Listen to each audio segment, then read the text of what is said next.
Good morning students. Today we are going to start a new unit of class 11th, that is chemical equilibrium. तो chemical equilibrium में सबसे पहले देखते हैं types of reactions. Types of reaction. तो देखिए दो तरह की रिएक्शंस होती हैं. सबसे पहली होती है irreversible reactions. Irreversible reactions. Irreversible का मतलब ये होता है विच can proceed only one direction. यानी कि ऐसी रिएक्शन जो केवल एक ही डायरेक्शन में होती है, मतलब फॉरवर्ड डायरेक्शन में होती है. जैसे मान लीजिए मैं यहाँ पर कोई रिएक्शन का एग्जांपल ले लूँ, जैसे HCl plus NaOH equal to NaCl plus H2O. ये रिएक्शन केवल एक ही डायरेक्शन में हो रही है, फॉरवर्ड डायरेक्शन में.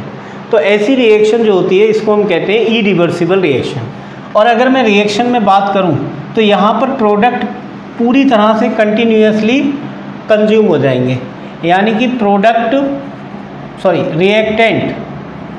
रिएक्टेंट इज कंप्लीटली कंज्यूम्ड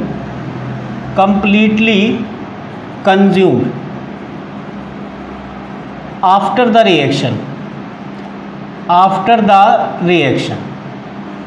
यानी कि हम इस चैप्टर में जो बात कर रहे हैं तो अभी इसकी बात नहीं करेंगे इरिवर्सिबल रिएक्शंस की. हम जो बात करेंगे वो बात करेंगे रिवर्सिबल रिएक्शंस की. ऐसा होता है इस चैप्टर का नेम ही यहाँ पर लिखा हुआ है केमिकल इक्विलिब्रियम. तो इसमें हम जो बात करेंगे वो इक्विलिब्रियम की बात करेंगे. तो इक्विलिब्रियम इसमें हो ही नहीं सकता. टाइप्स ऑफ रिएक्शन में इरिवर्सिबल रिएक्शन पहले आती हैं.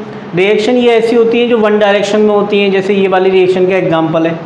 जैसे HCl NaOH के साथ रिएक्शन करके NaCl और H2O बनाएगा, लेकिन इन दोनों को मिलाकर मैं ये दोनों चीज़ें नहीं बना सकता. तो ऐसी रिएक्शन जो केवल वन डायरेक्शन में होती हैं इनको हम कहते हैं इरिवर्सिबल रिएक्शन. और जब ये रिएक्शन कंप्लीट हो जाएगी तो रिएक्टेंट पूरी तरह से कंज्यूम हो जाएंगे. तो इसमें जो रिएक्टेंट हैं वो दोबारा से प्रोड्यूस नहीं होते हैं. इसमें केवल रिएक्टेंट से प्रोडक्ट बनता है और प्रोडक्ट से रिएक्टेंट नहीं बन सकता. तो इनको हम कहते हैं इरिवर्सिबल रिएक्शन. दूसरी टाइप की रिएक्शंस होती है रिवर्सिबल रिएक्शंस. रिवर्सिबल का मतलब ये होता है कि which can proceed both direction का मतलब कौन कौन सी direction? Forward direction and backward direction. यानी कि ये रिएक्शन फॉरवर्ड भी जा सकती हैं और बैकवर्ड भी जा सकती हैं. जैसे H2 एंड Cl2 आपस में रिएक्शन करें तो बनाएंगे 2HCl. और ये जो रिवर्सिबल रिएक्शन होती हैं इसको इस साइन से रिप्रेजेंट करते हैं. यानी कि ये साइन जो है वो फॉर किसके लिए? रिवर्सिबल रिएक्शंस के लिए. रिवर्सिबल के लिए साइन होता है ये. तो रिवर्सिबल का मतलब ये हो गया कि H2Cl2 react with each other and form HCl, and the decomposition of HCl it can produce H2 and Cl2. तो ये रिएक्शन जो होती हैं वो रिवर्सिबल होती हैं. ये दोनों डायरेक्शन में चलती हैं, फॉरवर्ड डायरेक्शन और बैकवर्ड डायरेक्शन. तो ऐसी रिएक्शन में कभी भी रिएक्टेंट 100% कंज्यूम नहीं होगा. चाहे भले थोड़ा कम रह जाए लेकिन फिर से ये रिएक्शन बैकवर्ड डायरेक्शन में चली जाती हैं. उसकी वजह से यहाँ रिएक्टेंट कभी भी 100% कंज्यूम नहीं होगा. इसके लिए अगर कर्व बनाएंगे तो इस तरीके से कर्व बना देंगे. ये रिवर्सिबल के लिए कर्व हो जाएगा. ये अगर मैं फॉरवर्ड डायरेक्शन के लिए बनाऊंगा तो मैं ये बैकवर्ड डायरेक्शन के लिए बना दूंगा.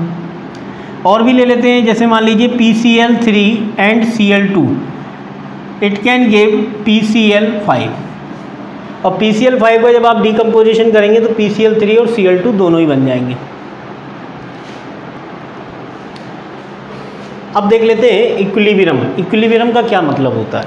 देखिए ऐसा होता है कि जब कोई रिएक्शन रिवर्सिबल होती है तो रिवर्सिबल रिएक्शन में क्या होता है कि reactant converted into product and product converted into reactant. लेकिन एक ऐसी स्टेट होती है, एक ऐसी स्टेज आ जाती है जिस पर कॉन्सेंट्रेशन ऑफ यानी कि जो रेट ऑफ रिएक्शन है, rate of reaction of forward reaction and rate of reaction of backward reaction, ये दोनों इक्वल हो जाती हैं. उसी पॉइंट को हम कहते हैं इक्विलिब्रियम. उसी पॉइंट पर क्या होता है? Equilibrium point. तो इक्विलिब्रियम का मतलब ये होता है कि जहाँ पर concentration of each reactant and product is constant. यानी कि ये वो स्टेट है जहाँ पर ईच रिएक्टेंट और प्रोडक्ट की कॉन्सेंट्रेशन क्या हो जाती है, कांस्टेंट हो जाती है। ना तो प्रोडक्ट साइड की ज़्यादा होती है और ना ही रिएक्टेंट साइड की ज़्यादा होती है। ये लास्ट वाला पॉइंट पहले ये वाला पॉइंट देख लें, rate of forward reaction is equal to rate of backward reaction. यही स्टेज जो होती है इसी को हम कहते हैं इक्विलिब्रियम स्टेज, यानी कि जो रेट ऑफ फॉरवर्ड रिएक्शन है वो इक्वल हो जाती है रेट ऑफ बैकवर्ड रिएक्शन के। यानी कि अगर मैं बात करूं, जैसे मान लीजिए कोई रिएक्शन हो रही है ए से बी और बाद में ये प्रोडक्ट जो है बी किस में कन्वर्ट हो रहा है, ए में, तो ए से बी बन रहा है तो रेट ऑफ फॉरवर्ड रिएक्शन, और बी से ए बन रहा है तो ये हो जाएगा रेट ऑफ बैकवर्ड रिएक्शन। जिस पॉइंट पर ये आर बी इक्वल हो जाती है आर एफ के, किसके इक्वल हो जाती है, आर एफ के, इसी पॉइंट को हम नाम दे देते हैं इक्विलिब्रियम पॉइंट। तो इक्विलिब्रियम पॉइंट पर concentration of each reactant and product is constant. इन दोनों की कॉन्सेंट्रेशन कांस्टेंट हो जाती है। और एक बात ये है कि equilibrium is attain in only in close container. Equilibrium कभी भी ओपन कंटेनर में नहीं होता, क्योंकि ओपन कंटेनर में इसलिए नहीं होता है क्योंकि अगर मान लीजिए आपने ओपन कंटेनर में कराया तो कुछ जो प्रोडक्ट बना है वो सीधे बाहर निकल जाएगा, सराउंडिंग में चला जाएगा, तो फिर वो वापस उसमें तो नहीं आ सकता। तो इसका मतलब ये होगा कि कभी भी इक्विलिब्रियम जब भी कराना होता है हमें, कभी भी कोई इक्विलिब्रियम रिएक्शन होती है तो वो हमेशा ही किस में अटेन की जाती है, क्लोज कंटेनर में। क्लोज कंटेनर के अलावा अगर आप ओपन कंटेनर लेंगे तो कभी भी वहाँ पर इक्विलिब्रियम नहीं आएगा। इक्विलिब्रियम में भी अफेक्टेड बाई कॉन्सेंट्रेशन, प्रेशर और वॉल्यूम, इनसे अफेक्ट हो सकता है इक्विलिब्रियम। ठीक, अब इक्विलिब्रियम के लिए अगर मैं बात करूं तो ये वाला कर्व ज़्यादा बेटर रहेगा। ये कॉन्सेंट्रेशन वर्सेस टाइम मैंने कर्व लिया हुआ है। इसमें क्या है कि ये रिएक्शन मैंने यहाँ पे फॉरवर्ड मान ली, तो इसके लिए मैं क्या मान लूँगा, आर एफ। ये रिएक्शन ऐसे करके जा रही है, यानी कि रेट ऑफ रिएक्शन क्या हो रही है, increase, reactant converted into product, तो ये आर एफ हो रही है। अपोजिट ले लेता हूँ तो ये मैं मान लेता हूँ आर बी, ठीक है ना। तो जिस पॉइंट पर ये आपस में बराबर हो जाए, जैसे कि मान लीजिए इस पॉइंट पर ये मीटिंग पॉइंट है इसका, ये मिल रहा है, और उसके बाद फिर ये कांस्टेंट नहीं हुई, तो ये इक्विलिब्रियम के लिए पॉइंट नहीं होगा। इक्विलिब्रियम पॉइंट अगर आपको देखना है तो इस तरीके से आप देखेंगे, इस तरह से, क्योंकि दोनों की कॉन्सेंट्रेशन कैसी होनी चाहिए, बराबर। तो ये वाला पॉइंट है इक्विलिब्रियम पॉइंट, इक्विलिब्रियम पॉइंट, समझ गए ना। तो इक्विलिब्रियम पॉइंट का मतलब ये नहीं है कि दोनों की रेट जो है वो किसी पॉइंट पे आके मिल जाए, पॉइंट पे आके मिले नहीं, बल्कि वो कांस्टेंट चलती रहे।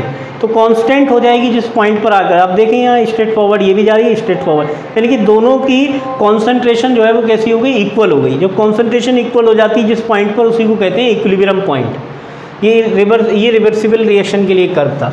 अच्छा, ये कर्व जो है वो परफेक्टली किसके लिए होगा, ये इक्विलिब्रियम पॉइंट है, इसमें इक्विलिब्रियम पॉइंट। सीधी सी बात है कि अगर रिएक्शन की rate of forward reaction, rate of backward reaction जिस पॉइंट पे इक्वल हो जाती है और उस पर उसकी कॉन्सेंट्रेशन भी कैसी हो जाए, कांस्टेंट हो जाती है प्रोडक्ट और रिएक्टेंट की, उसी को हम कहते हैं इक्विलिब्रियम पॉइंट। तो इक्विलिब्रियम पॉइंट, यहाँ पर इक्विलिब्रियम आ गया, इसके बाद इनकी रेट कैसी हो गई, कांस्टेंट हो गई। तो रेट जो है जब कांस्टेंट हो जाएगी तो उसी को हम मान लेते हैं इक्विलिब्रियम। ये भी कॉन्सेंट्रेशन वर्सेस टाइम में कर्व, ठीक है ना। ये रेट ऑफ फॉरवर्ड रिएक्शन, ये रेट ऑफ बैकवर्ड रिएक्शन। उसके बाद ये पॉइंट पर आके मीट हो गई है, और उसके बाद ये बिल्कुल एकदम कांस्टेंट स्पीड के साथ में चलती जा रही है रेट। इसमें भी ये कांस्टेंट स्पीड के साथ ही चल रही है आगे के लिए, यहाँ पर नहीं है, यहाँ पर अलग है दोनों की, ठीक है ना। तो ये कर्व जो है वो किसके लिए वैलिड हो जाते हैं, इक्विलिब्रियम के लिए। तो इक्विलिब्रियम का मतलब सिंपली अपने लोग किस बात से लगा रहे हैं कि जो रेट ऑफ फॉरवर्ड रिएक्शन और रेट ऑफ बैकवर्ड रिएक्शन है, जिस पॉइंट पर ये मतलब इक्वल हो जाती हैं, उसी पॉइंट को कहा जाता है इक्विलिब्रियम पॉइंट। और इस पॉइंट पर आने के बाद जो रिएक्टेंट और प्रोडक्ट की कॉन्सेंट्रेशन है ये हमेशा कांस्टेंट हो जाती है, ठीक है ना। देखिए types of chemical equilibrium. Chemical equilibrium के दो टाइप होते हैं, physical and chemical equilibrium. Physical equilibrium का मतलब ये होता है कि if there is change in phase और एलोट्रोपिक चेंज, अगर केवल जो है मॉलिक्यूल या किसी भी कंपाउंड की स्टेट में चेंज हो रहा है, उसकी फेज चेंज हो रही है, तब हम उसको कह सकते हैं फिजिकल इक्विलिब्रियम। या फिर कोई एलोट्रोपिक चेंज हो जाए, जैसे मान लीजिए H2O लिक्विड है, अगर H2O लिक्विड कन्वर्ट हो जाए H2O गैस में, तो ये तो फिजिकल चेंज हो गया। और इसी फिजिकल चेंज में जो इक्विलिब्रियम आएगा उसको नाम दिया जाएगा फिजिकल इक्विलिब्रियम। कार्बन ग्रेफाइट है और कार्बन डायमंड में कन्वर्ट हो जाए और इनमें आपस में इक्विलिब्रियम हो, तो इनमें जो इक्विलिब्रियम होगा उसको कहा जाएगा फिजिकल इक्विलिब्रियम। तो फिजिकल इक्विलिब्रियम का मतलब या तो एलोट्रोपिक चेंज हो या फिर केवल फेज में चेंज हो, कोई लिक्विड गैस में चली जाए, कोई गैस लिक्विड में आ जाए, कोई सॉलिड लिक्विड में आ जाए, तो इसको हम कह सकते हैं फिजिकल इक्विलिब्रियम, क्योंकि ये सभी फिजिकल फिनोमेना है। केमिकल में क्या होता है? केमिकल में होता है there is chemical reaction, chemical reaction होगी। केमिकल रिएक्शन का मतलब क्या होता है? Existing bonds are broken and new bonds are form, यानी कि पुराने बॉन्ड टूटते हैं और नए बॉन्ड बनते हैं। जैसे नाइट्रोजन नाइट्रोजन के बीच में ट्रिपल बॉन्ड रहा होगा, ठीक है, हाइड्रोजन हाइड्रोजन के बीच में सिंगल बॉन्ड रहा होगा, तो ये सभी कैसे एग्जिस्टिंग बॉन्ड है और ये टूटकर नए बॉन्ड बन गए। नए बॉन्ड कैसे बन गए? ये वाले बॉन्ड, ठीक है ना। तो existing bonds are broken and new bonds are form, नए बॉन्ड बनते हैं, पुराने बॉन्ड टूटते हैं। तो यही एक केमिकल रिएक्शन होती है। और अगर केमिकल रिएक्शन में जो इक्विलिब्रियम आता है उसको हम कहते हैं केमिकल इक्विलिब्रियम। तो यही तो चीज़ हमें डिटेल में पढ़नी है, तो ये चीज़ है।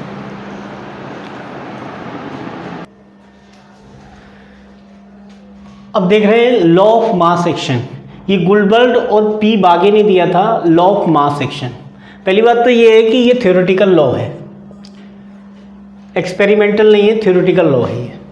इसमें क्या होता है कि rate of reaction is proportional to product of active mass of reactant where stoichiometric coefficient taken as power. इसमें क्या होता है कि मैं सिंपली यहाँ पे क्या ले लूँ, जैसे 2a, इससे हमारा क्या बन गया? प्रोडक्ट। इस लॉ के अकॉर्डिंग मैं क्या कहूँगा कि जो रेट ऑफ रिएक्शन है R, rate of reaction is proportional to product of active mass of reactant. यहाँ प्रोडक्ट की बात नहीं की जाती है, तो यहाँ पर proportional to product of active mass of reactant. Active mass of reactant यानी directly proportional to. Active mass का मतलब क्या होता है? पहले तो हम ये बात समझें, एक्टिव मास का मतलब क्या होता है। एक्टिव मास का मतलब ये होता है, जैसे मान लो कोई 10 ग्राम हमारे पास कोई रिएक्टेंट है, जैसे मान लो 10 ग्राम A है और ये B में कन्वर्ट हुआ है इसका 2 ग्राम, तो जितना ये प्रोडक्ट में कन्वर्ट हुआ है वही इसका एक्टिव मास है। रिमेनिंग मास इसे का ऐसे ही रह जाएगा, लेकिन एक्टिव कितना हुआ? 2 ग्राम, तो ये 2 ग्राम उसका एक्टिव मास होता है। एक्टिव मास को सिंपली हम किस में रख देते हैं? ब्रैकेट में, कॉन्सेंट्रेशन। यानी कि रेट ऑफ रिएक्शन है proportional to product of active mass of reactant and stoichiometric coefficient are taken as power. जितना भी ये कोफिशिएंट होता है ये किस में ले लेते हैं? पावर में। अब मैं इसको यहाँ पे क्या कर देता हूँ? R इक्वल टू के कॉन्स्टेंट, ये मैंने एक कॉन्स्टेंट ले लिया k a की पावर 2। तो इस लॉ के अकॉर्डिंग ये बोला जाता है, ठीक है ना। तो ये लॉ ऑफ मास एक्शन काफ़ी इंपॉर्टेंट चीज़ है और ये आगे भी काम आएगा। तो इसमें सिंपली यही करना है कि rate of reaction is proportional to product of active mass of reactant where stoichiometric coefficient are taken as power.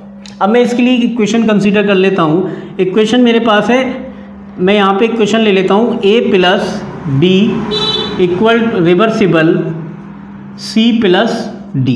ये मैंने कोई इक्वेशन ले ली है। इसमें मैं यहाँ पर थोड़ा सा ये ले लेता हूँ m1 m2 n1 n2, ये ले लिया मैंने। अब मैं यहाँ पे क्या करने वाला हूँ? Law of mass action apply करूँगा।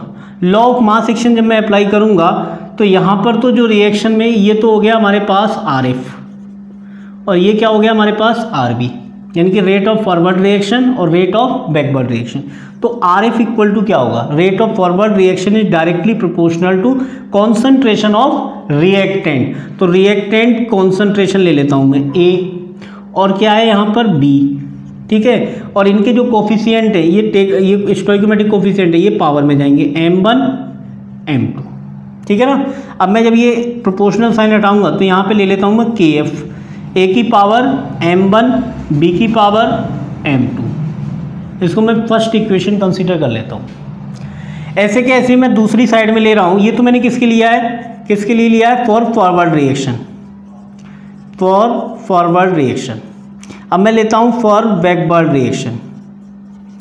बैकवर्ड रिएक्शन में क्या होने वाला है कि RB is directly proportional to constant, अब की बार रिएक्टेंट ये होंगे तो C की पावर n1 D की पावर n2, तो ये हो जाएगा RB equal to KB, C की पावर n1 D की पावर n2। इसको मैं इक्वेशन नंबर 2 एज्यूम कर लेता हूँ। अब मैं यहाँ पर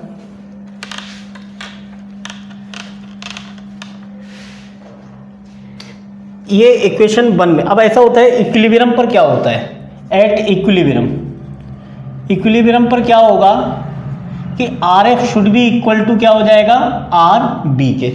अब मैं यहाँ इसकी, ये इक्विलिब्रियम पॉइंट है, इक्विलिब्रियम पर दोनों की रेट कैसी हो जाती है, कांस्टेंट हो जाती है। तो आर एफ की वैल्यू यहाँ पे मैं पुट कर दूँ कितनी है, के एफ कॉन्सेंट्रेशन ऑफ ए की पावर m1 बी की पावर m2 इक्वल टू हो जाएगा के बी, ये हो गया हमारा c की पावर n1 d की पावर n2।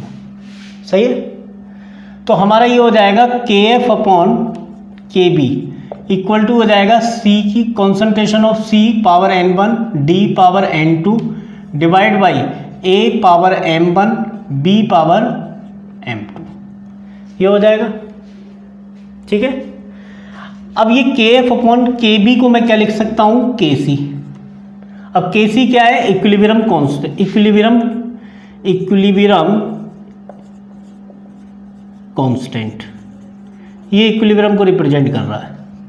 और के सी इक्वल टू क्या लिख सकते हैं हम, के सी इक्वल टू के एफ अपॉन के बी, यानी कि it is a rate constant for forward reaction and rate constant of backward, it is a ratio of rate constant of forward reaction, rate constant of backward reaction.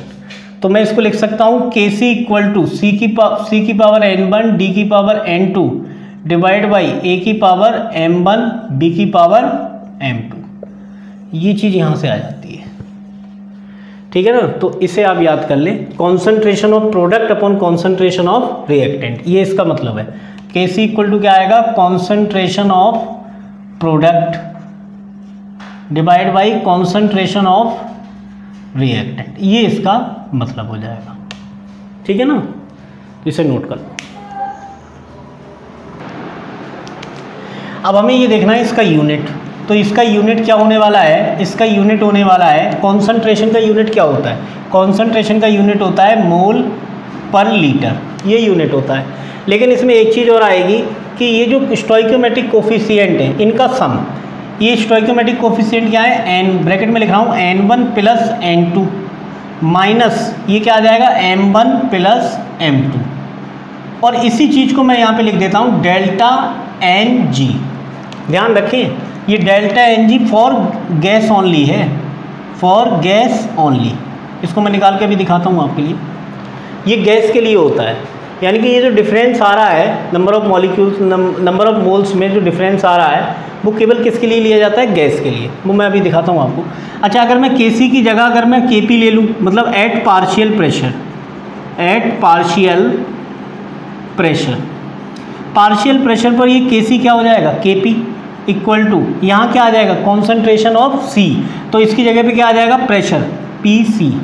ठीक है, और ये जो n1 दिखाई दे रहा है यहाँ लिख दिया मैंने, और इनटू में आ जाएगा हमारा Pd, और Pd की पावर n2, और Pa power m1, Pb power m2। ठीक है ना, अब इसको भी मैं इसी तरीके से लिख सकता हूँ, इसका यूनिट क्या होता है प्रेशर का, atm। सही है, तो मैं इसको ऐड कर देता हूँ, n1 plus n2 minus m1 plus m2, इसको मैंने क्या लिख दिया, डेल्टा Ng। और डेल्टा Ng किसके लिए होता है, ओनली फॉर गैस, गैस के लिए होता है, फॉर गैस, ये गैस के लिए होता है। अब जैसे मान लीजिए मैं एक यहाँ पे इक्वेशन ले लूँ, N2 plus 3H2 reversible 2NH3। सही है, अब इसके लिए मुझे डेल्टा Ng पहले निकालना है। वैसे मैं इसके लिए Kc क्या यूज़ करूँगा, Kc इक्वल टू क्या आएगा, कॉन्सेंट्रेशन ऑफ प्रोडक्ट, तो कॉन्सेंट्रेशन ऑफ प्रोडक्ट को मैं किस में लिखूँगा, ब्रैकेट में, और ये क्या आएगा ऊपर। ठीक है, अब अपॉन में N2 की पावर 1 और H2 पावर 3। सही है, अब इसके लिए मुझे क्या करना होगा, ये इसका यूनिट क्या होता है, मोल पर लीटर। ठीक है, और इसकी ब्रैकेट में क्या आएगा, डेल्टा Ng। अब मुझे डेल्टा Ng की वैल्यू कैलकुलेट करनी है, तो देखो यहाँ पे देखो डेल्टा Ng की मैं ऊपर लिख रहा हूँ इसके, ये N2 क्या है, गैस, तो ये हो गया 1, इसका कितना मोल है 1, इसके कितने हैं 3, तो 1 प्लस 3। अब इधर आ जाइए, ये कितने हैं यहाँ पे 2। सही है, तो 1 प्लस 3 ये हो गया और 2 ये हो गया, तो डेल्टा Ng इक्वल टू क्या हो जाएगा, ये आ जाएगा हमारा प्रोडक्ट Np माइनस Nr।